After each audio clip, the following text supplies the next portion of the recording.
Құрметті тыңдарман, каналыма жазылып, лайк басып, қолдап қойыңыз. Әбу анда-санда оңаша отырғанда жаңа елге бауыр басып қалдық қой. Осы араға жақсы бір үй салып алып, түбегейлікті орналасып алсақ па екен деп ойлап қоюшы еді. Бірақ келсең келгенде еліне деген сағынышы алдын кес-кестеп осы ойын жүзеге асыра алмай-ақ қойды. Оның үстіне үй салу деген айтар ауызға ғана жеңіл іс. Дегенмен балалар өскен сайын екі ауыз үйлері тарлық ете берді. Совхоздың тақ ортасына жайғасқан ұстаханаға да үйі алыстау болып, жүріс-тұрысы көбейіп, ісінің де онша берекесі болмай жүр. Нұргүлге де ауылдың ең шетінде қалғандай болғаны қолайсыздық жасап жүрді. Сөйтіп қиналып жүргенде орталықтан екі бөлмелі үй босады да, сол үй әбеулерге тиіп, еңселері кәдімгідей көтеріліп қалған. 1939 жылдың аяғында жаңа заң шығып, совхоздың 20 мен 29 арасындағы нағыз сүліктей жігіттерін топырлатып әскерге ала бастады. Артынан ақфиндермен соғыс басталып кетті де, ел арасында анау жігіт шейіт бопты, мынау жігіт жаралы бопты деген әңгіме шыға бастаған кезде Әбу желіккендей болып үй салып қайтем деген ойға келді. 40 жылдың жазы жаңбырлы, күні жылы келді де, астық та шөп те бітік шықты. Мұндайда ауылдық жерде қоғам тіршілігінің көбейіп кететін әдеті ғой. Әбудің өз тіршіліктеріне қарауға тіпті мұршасы келмей, жұмыс басты болып кетті. Бұрын МТС-та істеп жүріп ұсталыққа төселіп алған Әбу тыным таппай жүріп, 2 жылдың ішінде 5 аспап ұста атанып шыға келді. Әбу совхоздың ғана емес, жеке жұмысшылардың да, жалғызгілік адамдар мен қарттардың да есік терезесінің, еден қорасының қажеті болып, ісі түскенде жоқ деп көрген емес. Ауыл адамдарына көрсеткен жәрдеміне ақы төлемейді.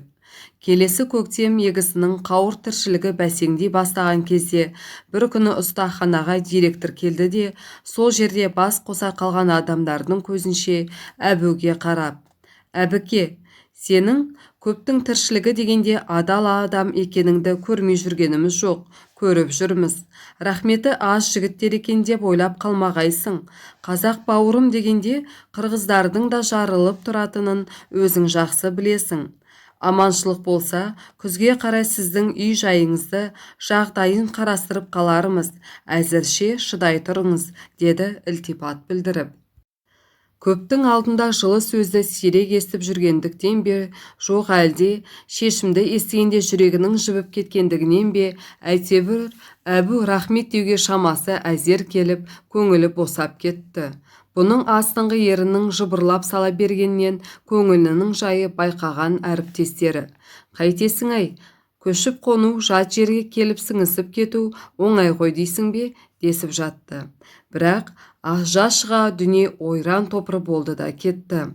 Жаз ортасында құлақ естімеген, көз көрмеген қырғын соғыс өрті лап ете түсті де, қолына қару ұстауға жарайтын жігіттердің бәрі дерлік қанды жейде киіп, дүние опай-топай болды да кетті. 2-3 айдың ішінде ауылдың ортасы босап, ойылып шыға келді. Совхоз басшылары Әбуді ұста деп бронға жазғызып, әскерден алып қалған еді. Бірақ қалғаны құрысын, Әбу сүт құйған қазанға түскен мысықтай тығылып, ел көзіне көрінуден ұялып, көшеде жүруге орын таба алмай қалды. Ол бір күні: «Бүйтіп тірі жүріп жан бақпай-ақ қоялық. Көшеге сиятын емеспін. Мен соғысқа кетпесем болмас», деді Нұргүлге. Нұргүл болса, оның соғысқа барам дегеніне қарсы. Бірақ әдеттегісінше алғаш ләм деп үнін қата қоймады. Ол да жағдайдың ауыр екенін түсінеді. Соғыс басталған соң 2-3 айдың ішінде қара қағаз талай үйдің шырқын бұзып, шаңырағын ортасына түсіріп жіберді ғой. «Біз кімнен артықпыз, кімнен әулиеміз» деп ойлағанымен, әркімнің жаны өзіне деген сөз де бар емес пе? Бірақ ел арасын дүрбелең алып жатқанда елден ерекше жаны тәттісі кісідей көрінгені Әбудің жанына батып жүргенін де түсінеді. Неге түсінбесін? Бірақ артында қалған көп балалы әйелдің күйеуі соғысқа кетсе, көретін күні де белгілі ғой. Әбудің де жанына осы жағдай қатты батып жүрді. Мен кеткенде балалардың күні не болар екен деп ойлағанда іші езіліп ақ кетеді. Иә, солай, соғыстың аты соғыс. Аман сау оралса, көрген ауыртпалықтары бір күнгідей де болмас еді. Бірақ алда-жалда, жоқ, жаманшылықтың бетін аулақ қылсын. Ондай күн туа қалса, Нұргүл ол ауыртпашылықты көтере ала ма, жоқ па, тек Аллаға ғана аян жай ғой, дегенде жүрегі езіліп ақ кетеді. Сонымен бірге бас сауғалағандай, көптен бөлініп қалғандай болғаны да жанына бата берді. Ақыр аяғында Әбу шыдай алмай әскери комиссариатқа өзі барды. Әбудің ұста екенін білгенде әскерге алушылар қуанып кеткендей түр білдірді. Сонымен 2 күннің ішінде мәселе шешіліп, Әбу ауылдың басқа адамдарынан жеке дара бөлініп, Ташкенттің түбінен бір-ақ шықты. Ол саперлардың арнаулы мектебінде алынған еді. Сөйтіп жүріп 42 жылы май айының басында бұларға сержант деген атағын беріп, бір түнде қызыл вагонға отырғызып, майданға қарай алды да кетті. Жолшыбай кетіп бара жатқанда, немістер қатты шабуылға шығыпты деген хабар дүңк ете түсті. Бұл хабардың қайдан шыққанын Құдай біледі. Әйтеуір, Әбудің бар түсінгені ойран топырдың үстінен бір-ақ шығатын болғандары еді. Бұларды Саратов қаласынан өткеннен кейін түнделетіп пойыздан түсірді де, машинаға отырғызып алып, Еділдің бойына апарған сәтте пойыз үстіне еміс-еміс естілген әңгіме рас болып шықты. Бұларды Еділге аспа көпір салуға жұмсады. Соғыс оты жақын қалған шығар деп ойлап жүрген Әбу, майданнан алыс жерге тоқтатып, көпір салғыза бастағандарына алғаш қуанарын да, ренжірін де біле алмай жүрді. Қуанатыны өлім отының аз күн болса да алысырақ болғаны, ал ренжитіні болары болған соң сол соғысының ортасына ең болмаса бір кіріп шықпай, қан төгіліп жатқан жерден алыстау қылғандары. Бұл жұмыс біткеннен кейін бізді қайда апарады екен деп ойлап жүргенде, июль айының тақ 2 күні Таңқылая көпірдің үстінен жаудың 2 самолеты айналып ұшып өтті. Жауынгерлер немістің самолеты жау десіп шулап үлгергенше самолеттің даусы болмаса өзі көзден ғайып болып келген жағына қарай кете барды. Әбудің жау самолетін алғаш көруі еді. Ол төбесінен гуілдеп ұшып өткен самолетті көргенде шошынған жоқ, басқалары сияқты шуылдасқан да жоқ. Аспанға үнсіз қарады да, самолеттің даусы өшкенше бір орында тұрды да қойды. Тек айнада қобалжыңқырап қалған сияқты. Өйткені бұларға самолеттер біз бір сендерге де таяп келіп қалдық деп сес білдіріп өткендей сезінді. Ет асым өткеннен кейін әлгі 2 самолет қайта оралды. Біреуі тіпті бауырымен көпірді сүзіп кеткісі келгендей төмендеп келіп, азынап барып өрге тартты. Самолеттің алдына отырған ұшқыш Әбулерінен үстіңнен өтіп бара жатып жұдырығын көрсетті. Өзі көңілді, сойған түлкідей ыржыңдап қағып барады. Әбудің бойын ыза кернеп шыға келді. Бірақ аспанда жүрген неменеге не істемек, бәрінен де сонысы қорлық болып барады. Командирлер де осындай сезінген болса керек, өйткені олар дереу жоғары жақпен хабарласып, түс ауа көпірдің 2 жағына топырлата самолет ататын қосақталған пулеметтер қойылды. Бұның өзі әжептәуір мият болған сияқты. Әлгі иттер енді келер ме деп еді, Әбу кәдімгідей іштей кіжініп алды. Күн ұясына отырар алдында көпірдің айналасы тағы да у-шу болып кетті. Кенеттен 9 самолет бірден ұшып келді де көпірдің айналасын бомбаның астына алды. Пулеметтер үнін шығарып үлгергенше жердің астан кестеңін шығарып жіберді. Көпірдің айналасындағы бас көтергеннің бәрі тым-тырақай қашып, алдын ала жасап қойған бұқпаларға бас сауғалады. Бомбаның гүрсілі естілісімен-ақ біз мұндамыз дегендей пулеметтер аспанға оқ жаудыра бастады. Сол үлкен абырой болды. Әйтпесе, ұйқы күлкі көрмей жүріп, істелген көпір бір демнің ішінде су астына кететін еді. 10 шақты жерден қақала шыққан пулеметтердің жалын шашқан оқтарынан сескеніп, жаудың ұшқыштары бомбаларын қалай болса солай тастай салып қайтып кете барды. Әбудің жүрегі бомба жарылғанда дірілдеп кетті. Қашып барып бөрененің астына қалай кіріп кеткенін өзі де байқамай қалды. Бар абырой болғаны, жаудың бірде-бір бомбасы көпірдің үстіне тура түсе қоймады. Соғыстың түрі осы болса, жастығыңды ала жатпақ түгілі, жаудың түрін көрмей-ақ өліп кететін түрің бар ғой, деп ойлады Әбу. Нағыз батырлар осы пулеметшілер ғана болып шықты ғой. Егер олар болмаса, өткелдің бойында жүргендердің бәрінің абыройы айрандай төгілетін еді. Арада 2 күн өткен соң, қалған жұмысты қосымша келген солдаттардың өздері ақ бітіріп алды, деді де, командирлер түнделетіп, Әбулердің батальонын машинаға тиеп, Дарияның батыс жағымен жүріп отырып, 3-ші күн дегенде Сталинградтың түбіне бірақ шығарды. Бұлар енді баяғы мектепте оқыған қолбасшыларының соғыста басқару жеркекпесін салуға кірісті. Бұлар 5 күннің ішінде жерді 2 кісінің бойындай терең қазып, 6 жеркепенің бәрінің сыртқа шығарып, есігін Дарияның жағасына тақап, жер астындағы бұлың-бұлыңдардың бәрін бір-бірімен байланыстырып тастады. Құмырсқадай қаптаған солдаттарды жаудырып жіберген соң қойсын ба, жер кекпенің төбесін ілім ағашпен 4 қабаттап, ортасына топырақ төгіп, нығыздап отырып жауып еді. Жердің астынан келмесе, үстінен жау алатындай қауіп қалмаған сияқты болды. Жердің үстінде жүрген адам астында штаб бар деп ойламайтын да шығар. Өйткені жер кеперлердің үстін тегістеп, қоқыр-соқыр төгіп білінбейтіндей етіп жіберген еді. Жер кекпелерге шетінен бітісімен басқа солдаттар келіп, байланыс жүйесін, сейфтерін, қағаз қоятын шкафтарын шетінен орналастыра берді. Жағаны бойлата салынып жатқан басқару орындарының құрылысы июль айының аяғына дейін тоқталған жоқ. Еділдің тік жағасы құмырсқалардың илеуіндей жер кекпелерге толып кетті. Әбуді шаршатқан жер жұмысының ауыртпалығы емес, соңғы күндері алдыңғы шептен лек-лек болып келіп жатқан жараланған солдаттар мен командирлердің қыңқыл-сыңқылы болды. Оның үстіне арғы бетке өтуге асығып, кезек күтіп жатқан үріккен ел иен тіресіп, бала-шаға, кәрі-құртаң адамдар жағаны алып кетеді.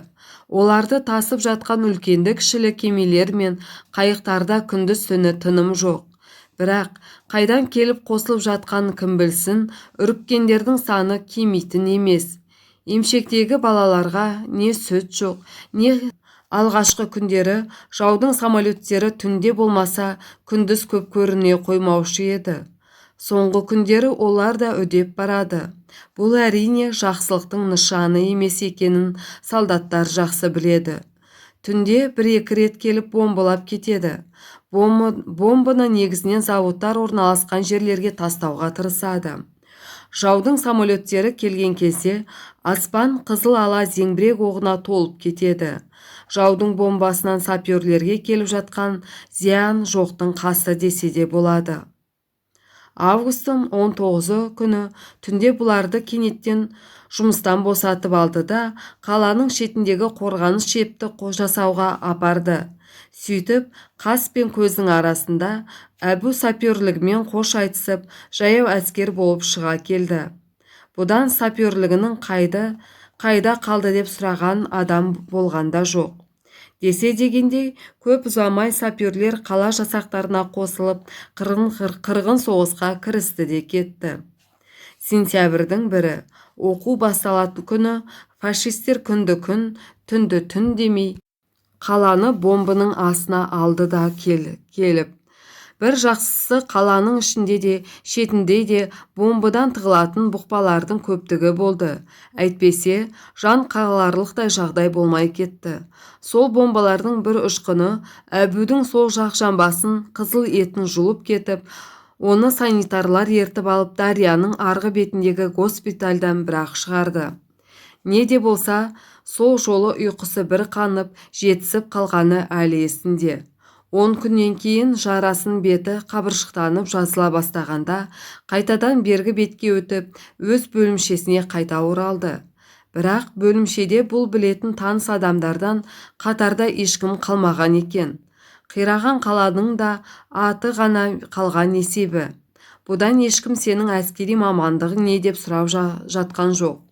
Бастықтар бір кісі болса да қатарға адам қосылғанына риза болатын сияқты. Сөйтіп, бұл қас пен көздің арасында бейтаныс ісі артиллерист бөлімінің зеңбірек оқтаушы жауынгері болып шыға келді. Немістер қаланың шетіне ілінгеннен кейін өңмеңдеген шабуыл қайта басталды. Олардың танктері көрінді болды. Біздің 76-шы зеңбіректері қирап жатқан үйлердің арасынан снарядты жаудырады келіп. Жаудың танктың артына тығылып жауынгерлері де қаптап, қойған темірдің ішіне тығылып отырған танкистері де зеңбіректің оғына төтеп бере алмай қайта қашады. Жаяу әскерлердің де жаудырған оқтары екі жақтың солдаттарын бұқпадан бас көтертпейді. Жаудың самолеттерінің де бұдан жарты ай бұрынғыдай емес, берекесі кете бастаған сияқты. Ызыңдап келіп, қирап жатқан үйлердің үстіне бомбаларын тастай қашады. Қашпай қайтсын, зеңбірек пен пулеметтердің оқтары алдын торып жауып тұрса, екі жақта да тыным жоқ. Дегенмен, біздің жақтың шығыны бұрынғыға қарағанда азайып қалды. Жаудың бетінің қайтқанын көргеннен кейін жауынгерлер де жүрек тоқтатып, қылт өткенді басып қалуға даяр тұратын халге келді. Талтаң-талтаң басып жаман үйренген немістер құдайы аузына түсіп бас сауғалауға мәжбүр болды. Көлденеңі теңізде кең, алып еділдің тынысы ма, жоқ әлде айнала ашық болған соң, солай ма, әйтеуір қыркүйек айының ортасында қыстың лебі сезіле бастады. Қазанның басында әжептәуір қар жауып еріп кеткені болмаса, арты кәдімгідей күздің ызғарлы суығына айналды. Мұндайда төбесі ашық, асты ылғал бұқпаның түбінде жатқан адам тұрмақ, от жақпаған үйде тұрған адамның мазасы кететіні белгілі ғой. Қарашаның басында 2 күн қатарынан қар жауды да, сол қар қыстың түбейлікті түскенін хабарлағандай болды. Түнде окоп түбінде мазасына ұйықтап шыққан Әбу ала көлеңке кезде оянып бой жазды. Оның көзі немістердің шебінен бері қарай қиғаштап түскен адамның ізін байқап қалды да командирін оятты. Түнде бізге қарай неміс жүріпті, деді ол. Барлаушылар болса керек, жақындап келіп қайтып кетіпті. Бір нәрседен секем алған ау сірә. Сол-солақ екен, бірінен соң бірі оянған солдаттар мына жаңалықты естіп дөбірлесті де қалды. Жерге жарық түсе алдыңғы шепке комбат капитан Маслов келді. Ол осы әңгіменің мән-жайын қазбалап, қайта тексеріп шықты да. Менің ұққаным, кім жүрсе де, оның ізі түскен жерінде минаның болмағаны. Бұл бір істе алатын іс екен. Оның үстіне ауа райы да күннен күнге бұзылып келе жатқан сияқты. Алдағы дүлей түнді пайдаланып, немістердің шебінен тіл іздеп көрсек қалай болар еді, деп қалды капитан, ақылдасқан кісінің түрін таныта сөйлеп. Егер мына жолды немістер біздің алдымызды әбден барлап алу үшін әдейі салса, не демексің, деді лейтенант Жылтов. Ол батареяның командирі еді. Онда біз қарап отырмауымыз керек. Егер алдын алып, олардан бұрын қимылдасақ, іске сәт болмай ма? Әбу бұл кезде алғашқы күндердегідей емес, немістерден жалтақтап қорқақтағанды қойып, қан төгіске кәдімгідей еті үйреніп қалған еді. Олар да біз сияқты өлімнен қорқатын адам екен ғой деп ойлайтынды шығарған. Сол пікірді түрткі болды ма, барлауға барып көрсе қайтер еді деген пікірі бойына өрбіді. Ол не де болса нар тәуекелге басып: «Мен барып көрсем қайтеді, жолдас капитан», деп қалды. Лейтенант күліп жіберді. «Жолдас лейтенант», деді Маслов, «мұндайда бір кісіге жалғыз болар. Егер 3-4 адам барлап келелік деп ерік білдірсе, тәуекел деп көруге болар еді. Сәті түспей, біздің адамдарды жау байқап қалса, орынсыз ұрынбай қайтып келер. Бізді ешкім зорлап жатқан жоқ қой. Аман қайтса болғаны да. Ең болмай бара жатса, жаудың ұйқысын бұзар еді. Ал сәті бола қалса ше, ақылдасып көрейікші, мынау бір ойланатын ұсыныс сияқты көрініп тұрғаны. Зеңбіректің атқышы сержант Стариков жұлып алғандай: «Мысалы, мен Әбуге қосылып барар едім. Әбудің бір артықшылығы, оның өгіз көтерліктей күші бар ғой. Далада өскен адам емес пе? Жер жағдайына да жетік. Әбу нағыз дала тарланы, ұстамды жігіт. 2 адам барса, мүмкін абыр-дабырда аздау болар еді. Ол да түнде жүрген барлаушыға керек нәрсе». Капитан Маслов көне кетті. «Бұл ақылыңның да жаны бар сияқты. Дегенмен сақ болыңдар. Тілдің жөні келе қоймаса, орынсыз ұрынбаңдар. Біз арттарынан 6-7 адамды бүркемелеуге даяр ұстап тұрармыз. Қауіптің есі білінді, болды. Ойланбастан тура кейін қайтыңдар. Жау байқап қалса, сасқалақтамаңдар. Мұндайда жүрек тоқтата білгенге еш нәрсе жетпейді. Мен осы арада түнеймін. Уақыт жақындағанда тағы да міндетті ақыл таразасына салып көреріміз де шешім қабылдармыз», деді. Әбу Стариков екеуі ел әбден ұйқыға кеткенде керек болып қалады деген граната, жіп, автоматтарды артынып, аяқтарын аңдып басып жолға шықты. Жаудың алғы шебі жап-жақын. Атқан оғының қаупі болмаса, жайшылықта бір жүгірсек жетіп баратын жер ғана. Екеуі окоптан шыққаннан кейін Әбу орта бойлы, аққұба, ақшаң жүзі, талдырмаш денелі, ширақ қимылды жолдасына: «Вася, мен кеше неміс жүрген жерді есімде жақсы сақтап қалдым. Алға мен шығайын. Сен менің ізімнен алыс қалмай, 10 шақты метрдей жер жүр. Сақтықта қорлық жоқ дейді ғой. Алда-жалда жау сезіп оқ жаудыра қалса, арамыздың алшақтау болғаны да жөн болар. Аман есен жаудың шебіне жетсек, сонда барып қосыла қимылдайық», деді. Келістік. Әбу мен Василий жолдары болып тез оралды десе де болады. Немістердің шебіне жетіп, аяқтарын аңдып басып, бұлар бұқпасына түскен жерде ешкім болмай шықты. Бұқпаның түбінде отырып, екеуі біраз алқынын басты да, тыңдап көріп еді, күдікті сыбыс естіле қоймады. Бұқпа сыртында азынаған желдің ызыңы болмаса, басқа қауіптенетіндей сыбыс жоқ сияқты. Бұлар траншеяның түбімен 4-5 қадам жүргенде барып, айқасып жатқан адамның үстінен шықты. Екеуі тез қимылдап, қас қағамның ішінде ұйықтап жатқан солдатты дымын шығаруға мұрша бермей ұрып шықты. Бұлар аузына орамал тыққан немісті көтеріп, аяқтарын аңдып басып, бұқпаның шетіне шығарғанда, неміске ептеп жан кіре бастады. Вася есін жиған солдаттың аузын баса қалып еді, әлгі байқұс қашан келесіңдер деп күтіп жатқандай шу шығармай жетекке ілесіп жүре берді. Алқынғанын басып, тез қимылдаған бұлар жарты жолда күтіп жатқан достарына жетті. Әбу осылайша күтпеген жерде абыройға бөленді. 2 күннен соң Вася екеуіне Қызыл жұлдыз ордені тапсырылды. Араға апта салмастан Әбу қатты жараланып, өзеннің арғы бетіндегі госпитальдан бірақ шықты. Сонымен соғысты бір жолата тамамдап, мүгедек деген қағазын арқалап, елге қайтты. Абырой болғанда орден алғаны өзіне үлкен мият, қанының бекер төгілмегеннің куәгері сияқты болды. Оған да шүкір. Госпитальда емделіп жүргенде жатып тұрып ойлайтыны, аман сау бала шағасының қасына бара қалғандай күн туса, бас сауғалауға қалқа болған елге рахметін білдіріп, туған елге қайтып оралу еді. Бірақ елге қайтсам ба деген ойы үйге келген күннің ертесіне ақ су сепкенде басылды да қала берді. Елдің басынан асып жатқан ауыр жоқшылық жағдайының үстінен шықты. Артына тастап кеткен арбасын үкімет соғысқа алып кетіпті. Жалғыз биені Нұргүл қысылғанда балалардың қажетіне жұмсапты. Сонымен көшіп қонарлықтай көліктің де жөні болмады. Мына астан кестең өмірде елге барғанда мұны кім сағынып отыр ғой дейсің.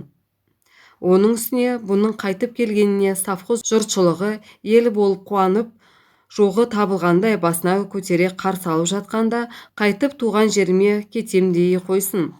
Нұргүл совхоздың сиырдың қорасын сауыншысы болып орналасқан екен. Ең болмаса анда-санда балаларына бір-екі қасық ақ әкелсе де пайда. Одан айырылғанда не таппақ. Әбіл сонда барып елді іздеу үшін де жағдай керек екен-ау деген қорытындыға келді. Өздері тозып жүрген елге барғанда не табады? Туысты іздеу үшін де жағдай керек. Әбу бұл жайды енді ғана терең түсінген сияқты сезінді. Соғыс аяқталғаннан кейін араға 1 жыл салып, елді бір көріп келейінші деп, жарты айдан артық тентіреп жүріп, ел шетіне ілінген еді. Ең алдымен Сәдуді сағынды. Соның жайын біліп барып, басқа ағайынды іздемек болды. Өкінішке орай Сәду үйінде жоқ болып шықты. Бар білгені ол Әбулер көшіп кеткеннен соң көп ұзамай халық жауымен бірге істегендердің тізіміне ілініп, қызметінен босатылыпты. Жұмыссыз 4 ай жүріп, әрең колхоз бастығының орынбасары болып орналасып, уақыт түйегі көп тіршілікке енді еті үйрене бастағанда соғыс басталып кетіп, көппен бірге майданға аттаныпты. 43 жылдың жазында аяғынан айырылып, жылға жуық емделіп, сау аяғына сүйеніп, елге қайта оралыпты. Әбудің бір таң қалған жері, аудан басшылары Сәду келгеннен кейін де оған көп сенім артып, жөнді жұмыс бере қоймапты. Әбу, мен қылмысымды қанымен жудым, енді кешірім болады деп жүрсем, мына түк қылмысы жоқ Сәдуге сенбегендері қалай? Мен қайтып келсем, мыналар тіпті қамап қоюдан танбайтын да шығар. Қашанға дейін халықтың жауын іздемек бұлар. Бүйте берсе, не жан қалады? Қой, елді іздеп мен кімді жарытпақпын? Онан да бала шағаның қамын ойлайын деген ойға кетті де, кейін қарай жолға шықты. Бұл келердің алдында ғана Сәдудің аяғының жарасы ашылып, мазасы ала берген соң Алматыға емделуге кеткен екен. Енді соны іздеп қалаға барып бір көрейін де үйге қайтайын деп түйді Әбу. Оның үстіне бұның тастап кеткен үйін соғыс кезінде иесіз қалды деп селолық совет байланыс мекемесіне өткізіп беріпті. Оның артынан іздеу салып, соңына түсуге іс жиды. Үйді даулаймын деп жүріп, қамалып қалмайын деп қауіптеніп, балалардың садағасы деді де кете барды. Әбуді көргенде Майгүл жоғы табылғандай арсалаңдап, бір жылап, бір күліп жүріп сөйлесті. Қу жаны қуырдақ болып дастарханға барын салды да, ата досы болып кеткендей адамның алдына қойды. Бірақ Әбу көп отырмады. Майгүлге шынын айтты. Қанша айтқаныңмен еркегі жоқ үйдің берекесі болмайды ғой. Сәкеңнің де көңіліне кір түсірмелік. Барғанда қатының үйге байым жоқ деп, кіргізбей қойды деп бір жамандармын деп, қалжыңын айтып, дән татқан соң қоштасып кете барды. Ақыр аяғында көліктің жөні болмай, Алматыға да жете алмай, үйіне қайтып кетуге мәжбүр болды. Артынан іле-шала 46 жылдың ашаршылығы да келді де, туған жер деген ой көңіліне су сепкендей болып алыстап қала берді ғой. Соның арасында үлкен ұлы Қасен әскерден борышын атқарып келген соң, Мәскеуге барып транспорт институтына түскен еді. Оның қамы да қолын байлай берді. Ол оқуға түскен жылы Болаты әскерге кетті. Оның келуін күтпесе тағы болмайды. Тірі адамның тіршілігі біткен бе?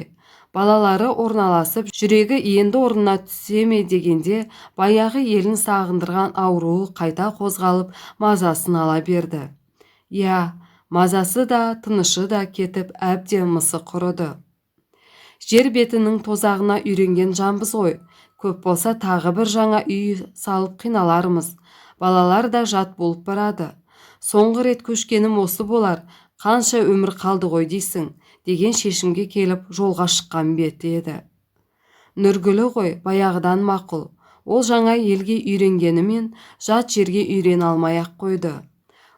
Дегенде жүрегі жарылып кетердей болып жүреді. Тартып тұрған дәм бе, әлде топырақ па, оны Құдай біледі деп ойлап қояды Әбу. Дегенмен белді бекем буған, бар сенгені Сәду ғана еді.